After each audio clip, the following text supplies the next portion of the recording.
no lo reciben de la madre, no lo reciben del padre, es ya la misma carga genética la que tiene la información, donde estos estudios nos han revelado que hay genes que dicen que tienen que expresarse en diferentes sitios del embrión, y esto es lo que hace que tengamos los polos fetales, un polo cefálico donde va a estar la cabeza y las extremidades superiores, y un polo caudal donde va a estar la zona perianal y las extremidades inferiores. Entonces los mismos genes ya saben hacia dónde migrar dentro de la formación del embrión, y cada uno está destinado a la formación de cada una de las cosas, de los ojos, de los pies, de las manos. Entonces toda información ya viene dentro de sí, el mismo código genético, no necesitamos nada.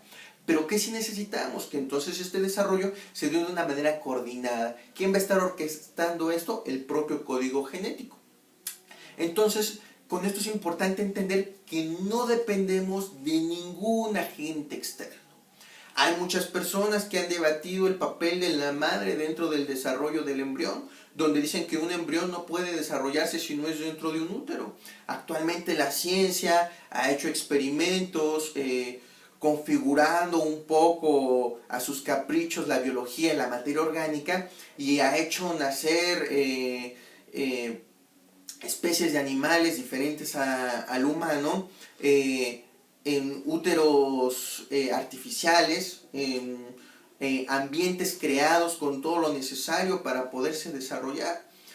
¿Y esto por qué es posible? Porque justamente no necesitamos de un agente externo para que podamos desarrollarnos por completo.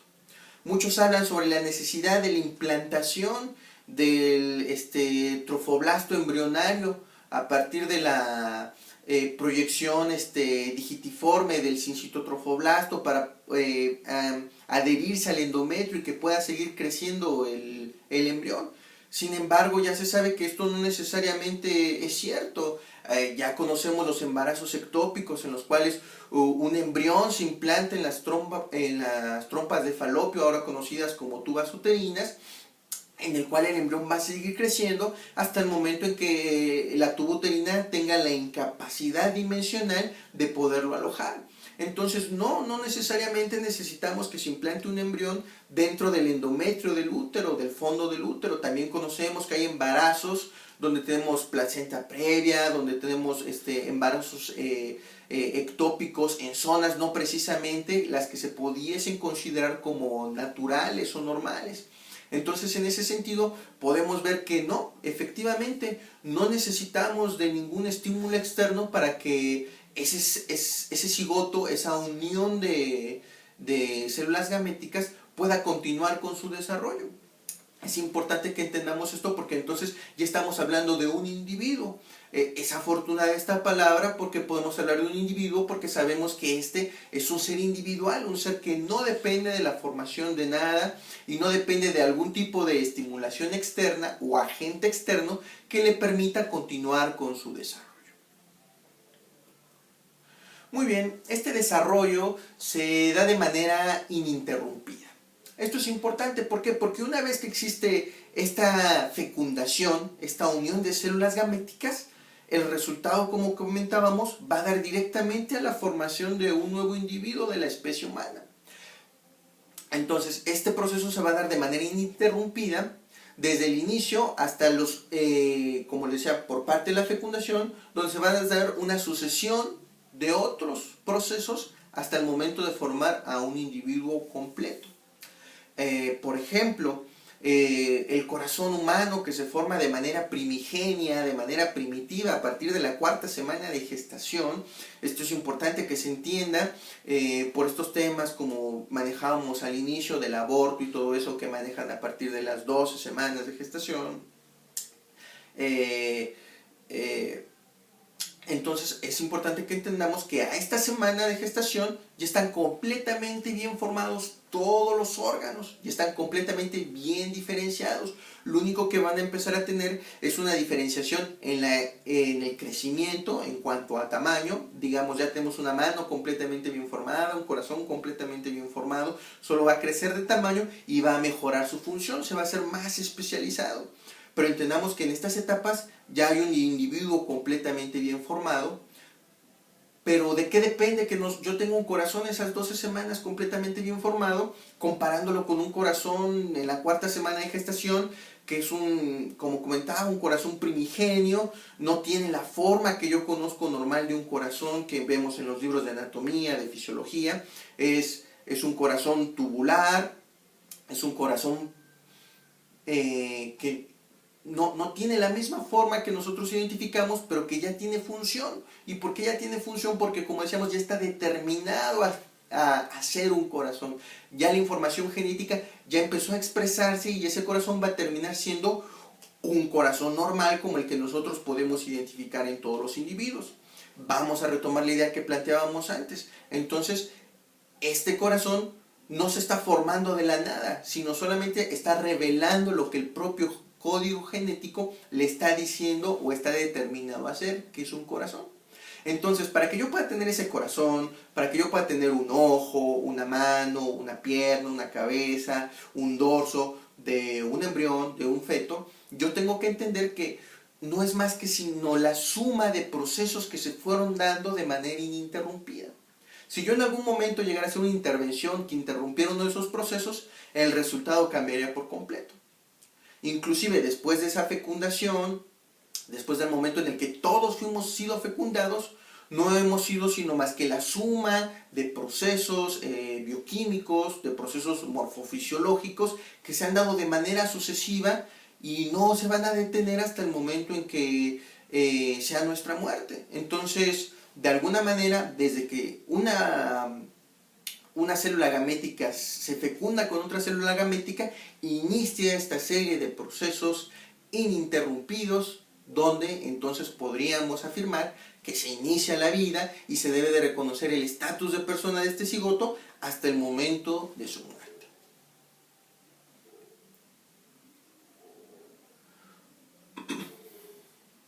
Bueno, esto también da pauta a que nos empecemos a hacer otro tipo de preguntas, que empecemos a plantear otro tipo de reflexiones. Y si nosotros quisiéramos afirmar que un cigoto no es una persona, desde el momento de su fecundación, nos está obligando a pensar que de alguna manera existe algún cambio, no de forma, sino más complejo, un cambio de fondo, el cual permitiera diferenciar el momento en el cual ese cigoto ya empieza a ser una persona.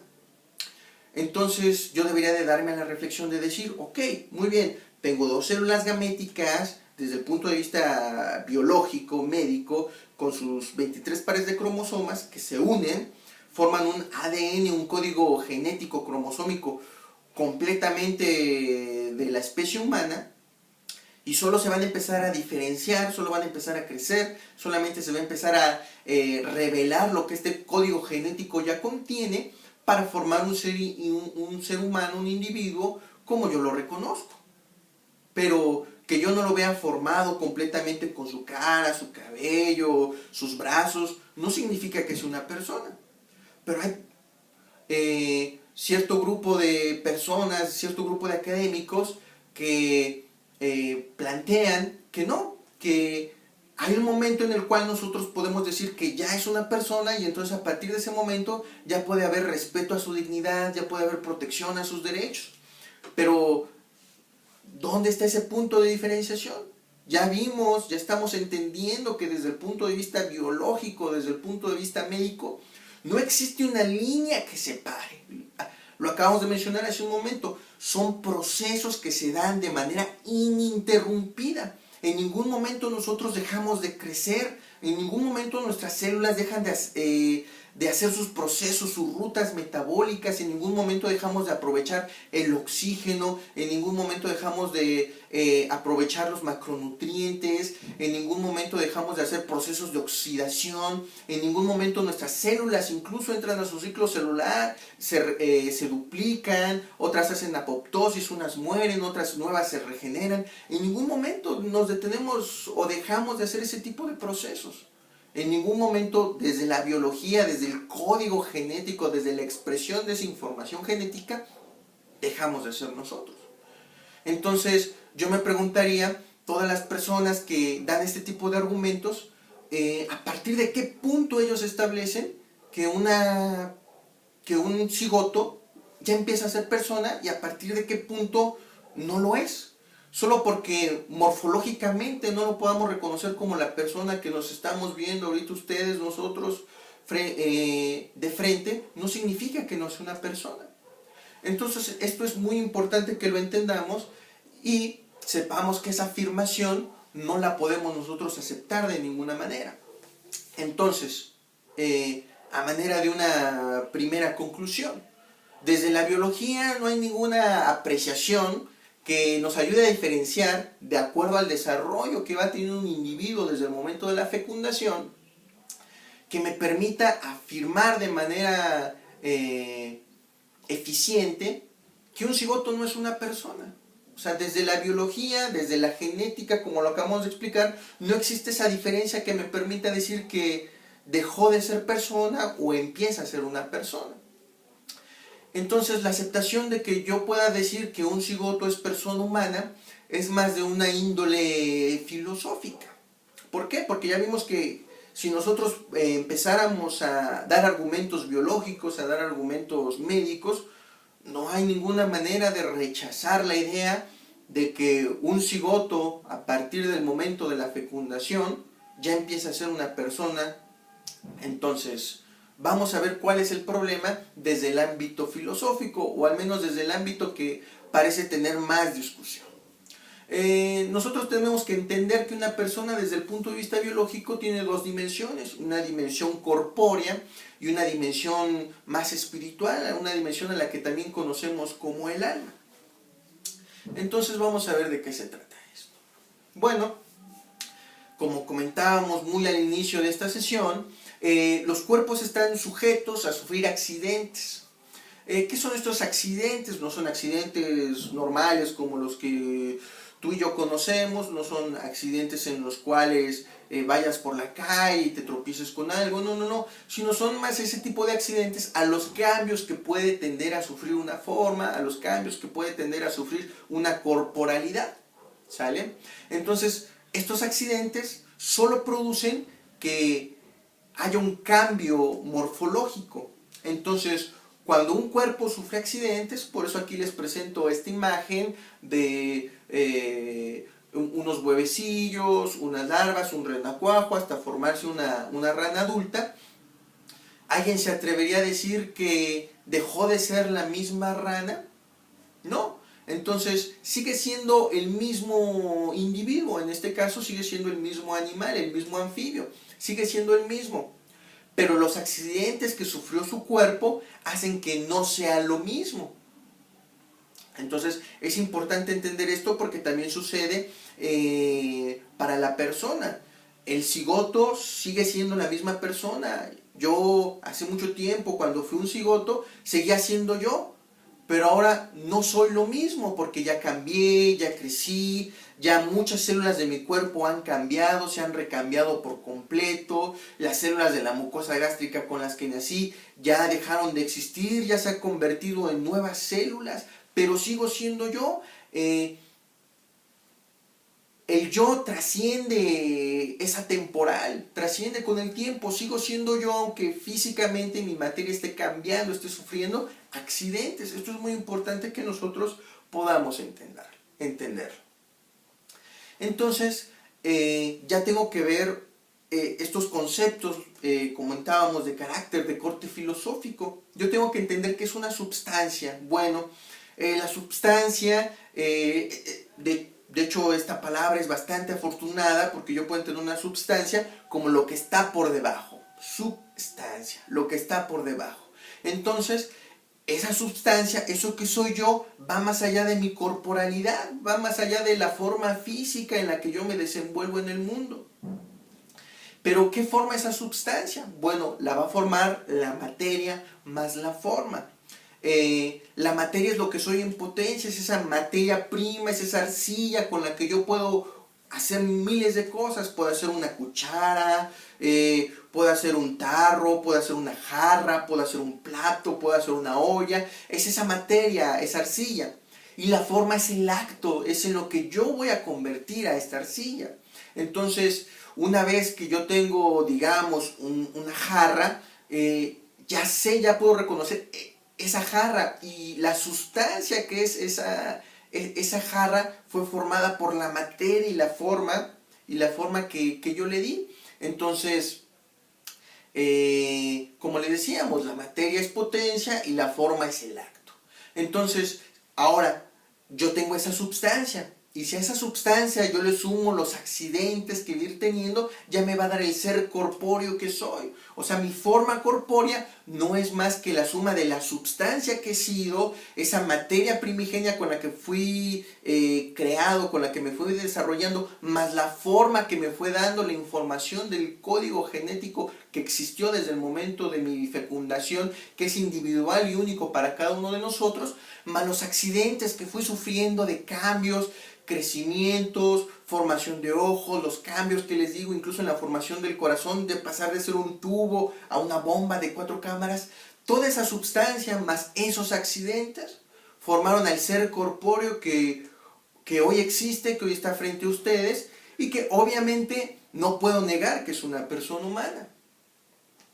Ahora, muy bien, existe esta otra parte, esta otra dimensión que hablábamos, de la dimensión espiritual del alma. Muchas personas entienden que el alma es una concepción meramente religiosa, meramente de corte divino. Sin embargo, no es así, es una concepción más de orden filosófica, de orden aristotélica. Incluso Aristóteles hizo un tratado sobre el alma, sobre el que nos hablaba de la trascendencia del alma humana. Entonces nosotros podemos entender que el alma es una sustancia por sí misma, ¿sale? Solo que esta se va a unir a la materia del hombre, se va a unir a nuestra corporalidad y va a formar una sustancia nueva que va a construir a la persona, que va a construir justamente a la persona humana. Pero es importante entender que estas no son dimensiones separadas. No es como si yo tuviera un pequeño juguete y le insertara una batería y con esa batería ya funcionara y el juguete sin la batería no funcionara. No, sino que ambos, tanto la dimensión corpórea como la dimensión del alma, están unidas, son una unidad completa que funciona de manera organizada, de manera continua, de manera ininterrumpida, y me va a formar un nuevo ser. Y ese ser debe ser reconocido como una persona humana porque pues cumple con el criterio de tener ambas dimensiones. Muy bien, ahora ya entendiendo esa concepción de corte filosófico de lo que es una persona, yo debería de preguntarme, bueno, la dimensión corpórea, la dimensión substancial del cigoto, no puedo negarla. Tiene tanto una forma como esa materia primigenia que le dio origen. Pero, ¿qué pasa con la concepción del alma? Yo puedo decir que el alma puede estar en un cigoto puede tener alma. Pues bueno, para eso vamos a tener que cumplir algunos requisitos, igual de carácter filosófico, vamos a abordarlos. El primer requisito que debemos de saber es de que para que un cuerpo pueda estar informado por el alma humana, es necesario que este cuerpo tenga una organización. ¿A qué se refiere con esta organización? Bueno, pues que tenga diferentes órganos, un corazón, un riñón, unos pulmones, un intestino, para que pueda haber varias funciones de la vida. Ya desde su principio, Aristóteles, Platón, separaban los seres animados de los seres no animados. Y esta animación, esta ánima, esta alma, ellos la distinguían por cierto movimiento, por cierta capacidad autónoma para moverse. Entonces era diferente ver, por ejemplo, una roca que ver un pequeño perro, que parecía que de él surgía de dentro de sí mismo la fuerza necesaria para la voluntad del movimiento, mientras que los otros, una roca, para que pudiera moverse, alguien animado, alguien que sí tuviera esa capacidad, esa potencia para moverse, tuviera que mover este objeto. Entonces yo necesito en primera que mi cuerpo tenga esa organización de diversidad que permita tener varios órganos a los cuales yo les pueda dar varias funciones. Entonces entendemos que una persona humana pues cumple con este primer requisito. El segundo requisito es de que esta organización del cuerpo sea específicamente del hombre, es decir, que sea de la propia especie humana, pues es evidente que los órganos del cuerpo han de ser los que van a ordenar las formas, las organizaciones, las operaciones propias del hombre. esa alma no puede resistir